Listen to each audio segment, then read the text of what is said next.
afternoon. Hope everybody had a great week off, Thanksgiving break. We practiced Monday, Tuesday, Wednesday, Tuesday and Wednesday because the guys had classes this week, and then cut them loose and came back on Saturday, got a short workout in Saturday after the game, and so we were able to at least get our first real practice against Montana State, and then off Sunday, and then back at it this afternoon. So excited about the challenge. We know it's going to be a good challenge. Montana State's a really good football team and has great tradition, and so we're looking forward to a great game. Chris, how much does Troy Anderson resemble Chris Strevler at all? Is there any similarity there? Yeah, I think quite a bit. He's an exceptional player. He's a guy that can get downhill on you. He can beat you to the edge. He's just like, in the fact of Strevler, you think, boy, he doesn't have the edge, and all of a sudden nobody catches him. A physical runner. Same thing, you think, how does he keep coming back after getting hit and carrying the ball 20, 25 times, and he does. And real fun kid to watch in the fact that he played some linebacker early in the season. They give it to him on jet sweeps as a wildcat formation, and he comes across. And really good player, and obviously for us to be successful, it starts with him. We have to find a way to limit some of his success. He's going to have some success. He's just too good of a player to say, boy, you're just going to shut him down. I don't think anybody has all year. We just need to try to find a way to not give up explosive plays. Can he throw it like Strevler?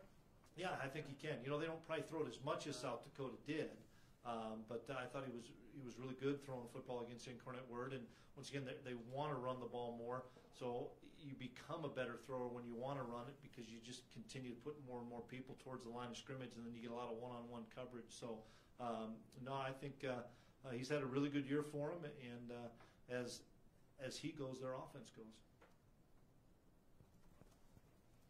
Is this one of the more unique rushing attacks that you've seen just in terms of the formations, and they spread out a bunch of guys and they'll even put Anderson, out at a wide receiver spot?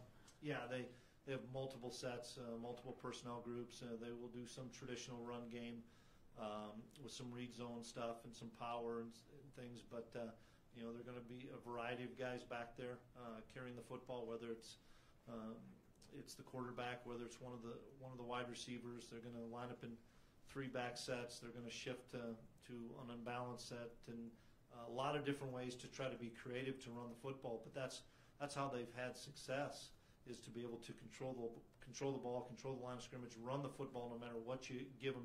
Same thing. A lot of teams, even us, that wants to have success rushing the football.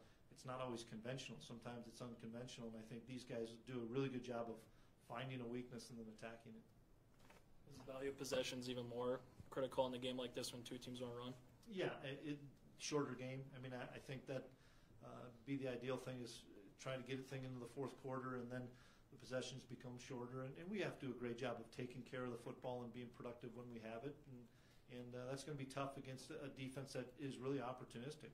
They create a ton of turnovers. And so, when you get into the playoffs, you have to be able to run the football. You have to be able to stop the run. And you can't turn it over.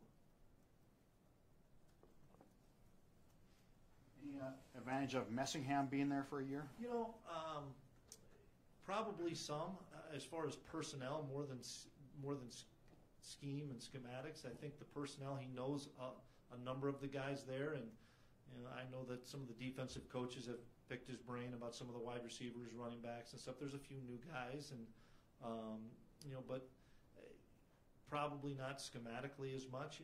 But I think it does. It probably helps them as well, knowing that some of the tendencies that maybe they would think Courtney would have. So I think still got to come down to execution, but without question, we've picked Courtney's brain on it.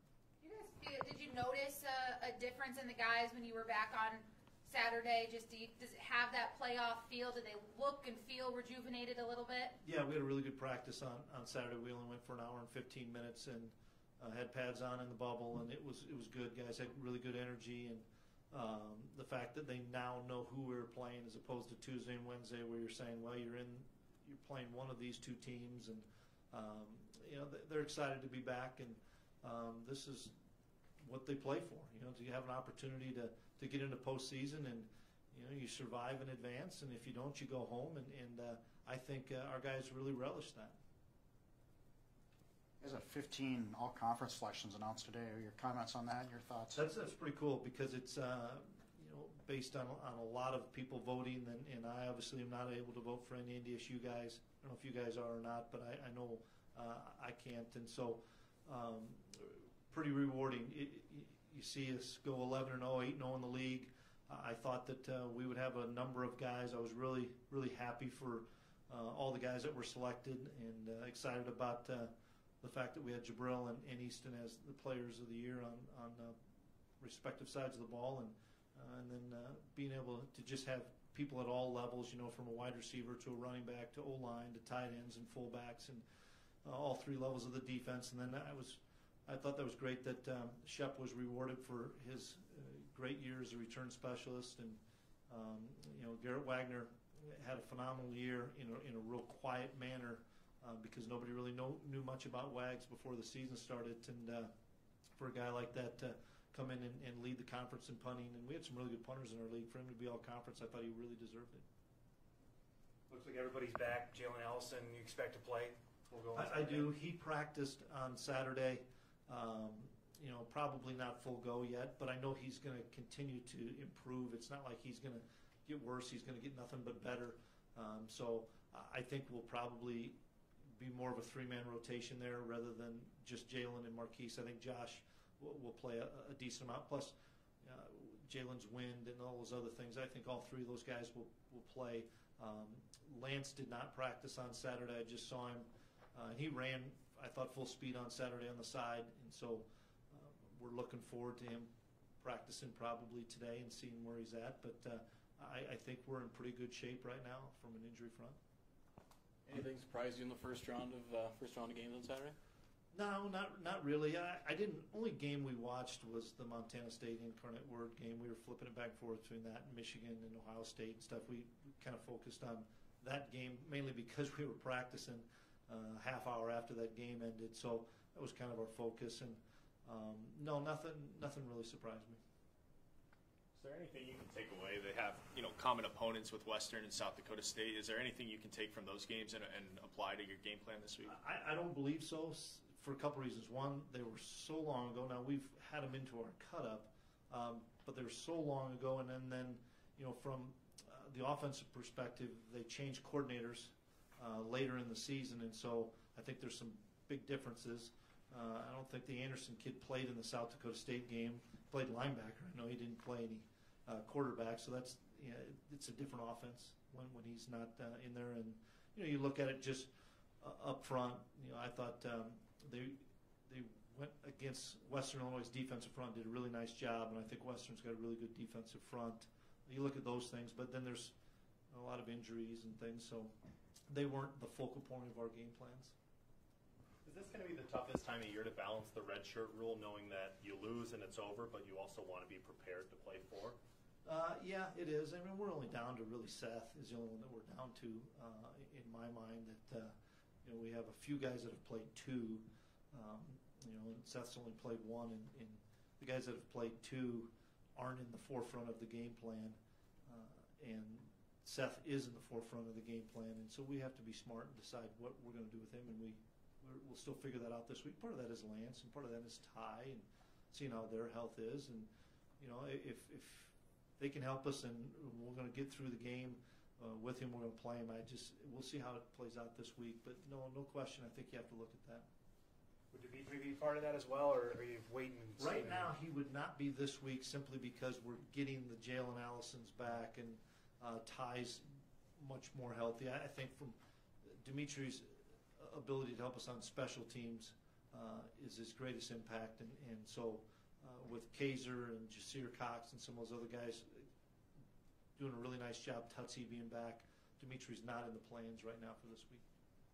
The other thing is, we're stressing 64 now, and that's something that we have to be really plan out well as far as, we've dressed Jake Reynolds every game. Well, do we dress Jake, or does Wags have to be the emergency kicker? I mean, those are things that are going to be dictated based on, Seth, based on Lance, based on Jalen, based on a number of factors that I think we have 70 guys listed right now, and then we've got to pick those 64. Now you can warm up as many guys as you'd like, and then take their jerseys off, and we'll probably warm up a few extra guys anyway. Chris, how much has Coach Joe brought what he learned at Washington to the Big Sky, which is not necessarily how the Big Sky played in the past? Well, he's a great defensive mind, and I don't know him very well. I've spoken with him once. Courtney speaks the world of him, and you guys know how I feel about Courtney. So Courtney's a great judge of character, and I just think the defensive mentality. I think they're really, really good on special teams. They had a block punt again for a touchdown, and then the ability to run the football. And that's a formula for success in any conference. If you can play good defense, run the football, and be good on special teams, I think you have an opportunity to be in every game. And I know they have a few losses this season, but I thought they were. It was 24-24 in the fourth quarter at Weber State. Eastern Washington was competitive. Then Eastern Washington scored a couple late to get them, but I think his mentality of being a defensive-minded guy that can run the football will always lead to success. Last time you played Montana State in the playoffs, I think this team practiced outside in the blizzard. What has facilities meant to this program? It's been phenomenal in the fact of I'm glad Phelps isn't here right now. Last year we were practicing outside because the bubble wasn't up in this time of year, but it's been remarkable. Our ability. There's a lot of things going on in the month of December and late November in the Fargo Dome. So for us to be able to get into the bubble, the temperature's great in there. A lineman would say it's too hot probably, but it's been just so instrumental in our success and our ability to get game plans. And I remember even last year at this time, we were going into the track building because it was 12 degrees out and windy, and going through all of our walkthroughs, getting all of our teaching stuff going, and then hustling outside for 40 minutes as cold as it could be, just trying to get some semblance of a practice in. And that's hard when you're coming off a hamstring and you're trying to throw the football into the wind. What we've done since, I wasn't here in 2010. 11 was my first year, but since I remember in 11 practicing outside. I remember in 12 practicing outside, even though we were playing at home in the playoffs. And then finally, I think it was 14 when we got it changed to have the bubble here. I know our guys appreciate it. I thank our administration for being able to get that done for us because it's given us an advantage to be able to get our practices in when we don't have the Fargo Dome. So open his press conference pleading for an indoor facility out there today so you can see what he's going through? Yeah, because I asked Courtney, I said, where are they going to practice this week? And he pointed at their stadium. He goes, they're practicing right there. Now, they have an auditorium I think that they could go into, but you got to be careful. It's like the track building for us. I mean, it's a different surface. We don't want to go in the track building and have a full-fledged practice or into the shack. You're waiting for an injury to happen. But I think if you're in the upper Midwest, you need to have an indoor facility, and that's our plea as well. We need to try to get that one done so that it's okay, Jack. We're trying to get that done so that we don't have to. And the bubble's been great for us, but we only have one end zone in the bubble because our lift is in the other end zone, and all of our punts are going to stay between the hashes. All of our kickoffs are staying between the hashes because if not, you're going to hit the top of the bubble. And we're thankful we have it, but I think the indoor facility for everybody in the upper Midwest is a necessity. We're getting to the point of the season where most of the teams left in the field have a really good quarterback to a great quarterback. As a coach, do you lose sleep at night when you're out recruiting quarterbacks, knowing that they're so important to what you're trying to do? And if you look at Christian and Anderson, and all these kids are so good at this point. Yeah, I think you need to have a quarterback to be successful, no matter what level of football you're at. You look at the best teams in the NFL and the best teams in major college football as well as FCS. They have a trigger man, and we're so excited because we have a guy that has been here, done this for a number of years in the playoffs. And you look at the top teams that are remaining, they have an experienced guy. And I think that makes a difference when you get into a tight game in the second half, tight game in the fourth quarter. Those guys that can relax and play their best and make sure everybody around them plays well, too. Ethan, he was a redshirt freshman, though. Remember? Obviously you remember, but he got into the playoffs and was outstanding up until Carson took over in Frisco, which is pretty impressive. Yeah, it really is, and we it's amazing if you look at our game plan in 2015 compared to what it is in 2018 for a redshirt freshman and letting him run bootlegs and tuck the ball and run and making simple throws, and now he's making probably 75% of the calls at the line of scrimmage, whether we're running it left or right, whether we're throwing it in a run call, whether it's blitz and we're going to check it. I mean, that is so big in the playoffs and any time of year is having an experienced guy that can change things, because it allows our game plan and game sheet is so much bigger now, and it's gotten bigger ever since 2015 when he was a redshirt freshman. Even last year to this year, I think our game sheets continue to increase because of what he can handle. I feel like we talk about this so many times throughout the seasons, but none of these kids know the Dome. This program doesn't know the Dome because they bought out the game they're supposed to come. How valuable can the fans be, and what's your plea to them this week? Well, we need to raise the bar, and we need to get the fans in here and be as loud as they can. I think this football team deserves a great crowd on Saturday. I know that Bison Nation will show up and be as loud as they can.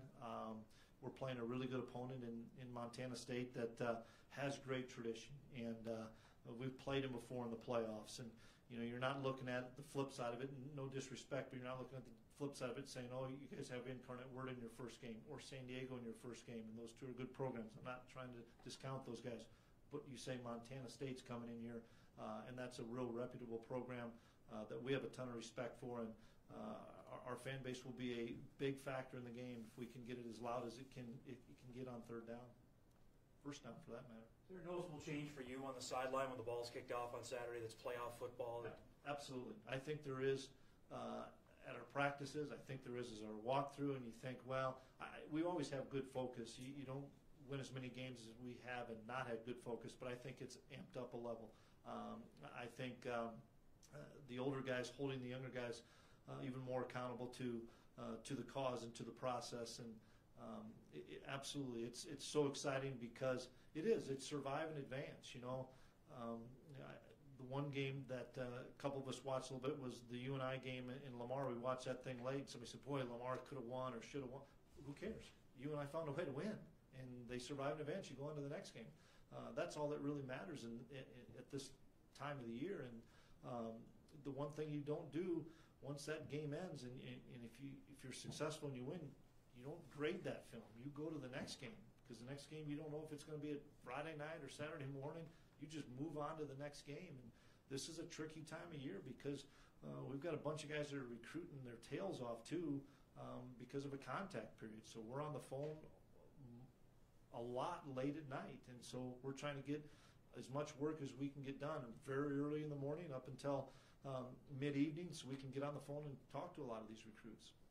Chris, outside the 18,000 fans inside the Fargo Dome, what would you attribute the playoff success? You guys are 21-1, at home in the playoffs inside the Dome. Familiarity, routine, all those things. Having a good quarterback. I think that's a big factor. Having a defense that can stop people and stop the run. I think same thing. Good special teams, good quarterback play, ability to rush the football and play good defense. You have an opportunity to be successful, and we've had those things. Doesn't mean you're going to be successful. We'll talk till we're blue in the face. We have to protect the football, Easton. We have to take care of the football. He knows it, but we have to take care of the football. If you don't take care of the football, you're in for a long afternoon. It doesn't matter what level of play you're at, and that's when it's great to have an experienced guy. And on defense, you cannot give up a cheap one. You can't give up a 60 or 70 yarder, and we've done that a couple times this year. You can't give up a kickoff return. We did that at the end of the season, end of the regular season. Your margin for error gets smaller and smaller, and I also know that when it does get that small, you get a little bit tighter. We give up the kick return against Southern Illinois. I think everybody thought, well, we were still going to win the game, but if we didn't, I think we still would have been setting ourselves up pretty well. All of a sudden, you have that happen in a playoff game, and okay, now everybody gets a little bit tighter. And we try to keep the guys loose, but they know what's at stake. Thanks.